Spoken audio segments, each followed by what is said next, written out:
Hey, it's Molly Gray, and today we're taking foam and cardboard and turning it into nature-inspired relief prints. Let's go! Okay, so you've got your foam and cardboard. Because I'm outside, I am going to draw a clover. So now I'm going to use my X-Acto knife. If you're more comfortable with scissors, you can use scissors. And I am going to cut it out. So you can get this foam at the dollar store. Most dollar stores will have it. It's just a craft foam. It's not very thick, so it's pretty easy to cut.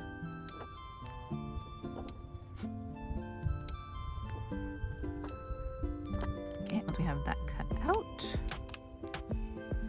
I am going to flip it around because I want it to print this way. So we are going to actually glue it down the opposite way so that when it turns around and prints, it will be the way that we see it as we drew it. If I look at this, it's got some lighter spots in here and it's got a strong line down the middle. So what I'm going to do is gently draw little lines, and then which way does it go? It goes up. So I'm going to go little striations up and down. We're going to see if that shows when we print it.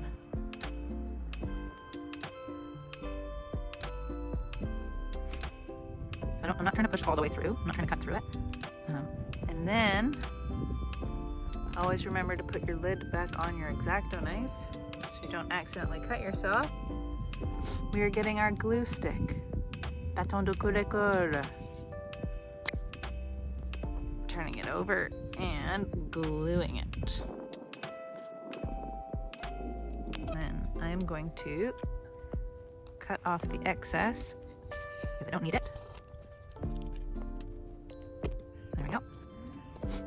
And I'm going to grab a piece of paper. This is just a scrap paper. And then we take our ink pad. Usually you'd let that fully dry, the glue fully dry, but we're not going to today. And we're just going to tap it.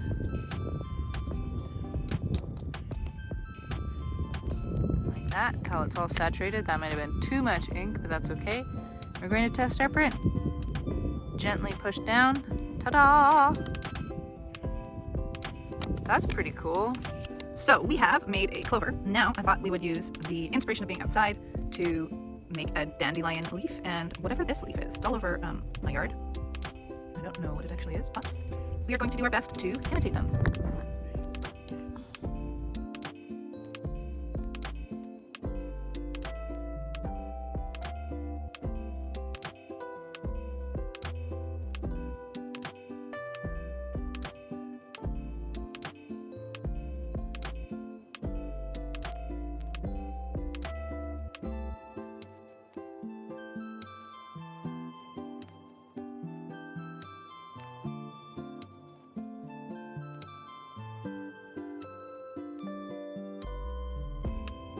I just am cutting one out with scissors just to show you that this can be something that you can do with younger kids with safety scissors. Obviously you won't be able to get the tiny details, but you get the idea and the concept, and it's still a fun project to do. Always make sure to put the lids back on everything for safety and to make sure it doesn't dry out.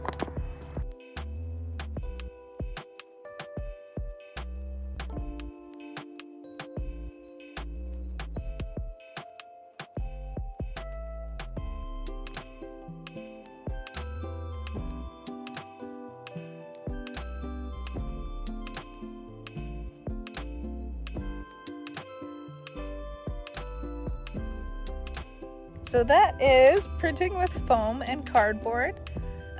It's a great way to get into printmaking without breaking the bank. And in my next video, we will go over how to use these to print on fabric. Thanks for watching.